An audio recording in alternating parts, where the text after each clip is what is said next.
Cho Cho Charles.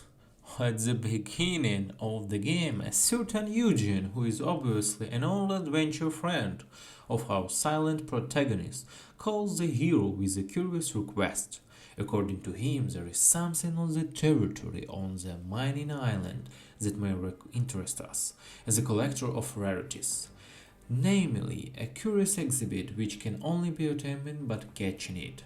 We are taken about a monster that terrifies as the new inhabitants on Anarium. According to Eugene, the Morton calls it Charles, and he is a half-trained, half-hellish spider. The locals have been intending to deal with the creature for a long time, and even came up with a plan on how to do it. All they need is a performer in the form of a hardened monster hunter that is, us. Together with Eugene, we go to the wagon depot on the territory of which Charles recently feasted of one of the drivers. Inside is an old steam locomotive, which according to Eugene should help us deal with the bloodthirsty monster. Yes, and the island is rather big, very highly and unsafe, so exploring it on the steam locomotive is a great idea. Moreover, serviceable path stretches through Anarium. Once inside the tiny engine, whose name is also Charles. By the way, we find a map of the area which one railway lines, NPCs and sidings are marked. You will have to switch sidings manually when leaving the vehicle.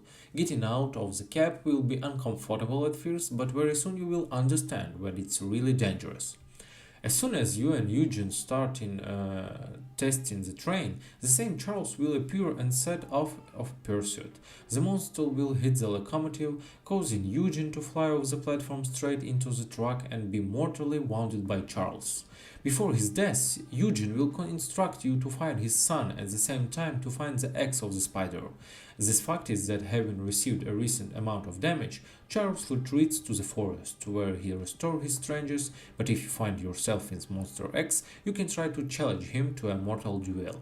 From this moment on, you are left alone with your little train. This gloomy island is a creature wandering around it, the attacks of which can be expected of any moment. And that remains for you is for finish of work of Eugene, helping the inhabitants of Anarium as much as possible. Cho Cho Charles lacks mechanics that makes life difficult for the player. The hero runs fast, no need to replenish ammunition, the train does not need fuel, there are 3 huge levels in the driver's cab. Yellows makes the locomotive move backwards, the central green makes it move forward, and the red level is responsible for braking. Fans of train simulators would be horrified by such a control system, but for an indie horror it's very conventional and simple. Almost all side quests are completed almost in the same place where you receive them. There are simplest quests for reaction, attracting you, search for objects, clicking locks. They will take a minimum of your time, reward with your rubbish necessary to repair the train, and sometimes with paints and new type of weapon for the train, a flying platform in its turn on its back, to which a machine gun was originally bolted. This is the main means of dealing with Charles, who will periodically attack your transport. In the main quest, you will often have to play a completely clumsy stealth game in which you don't have even the opportunity to crouch, hide behind an object, only peek around the corner.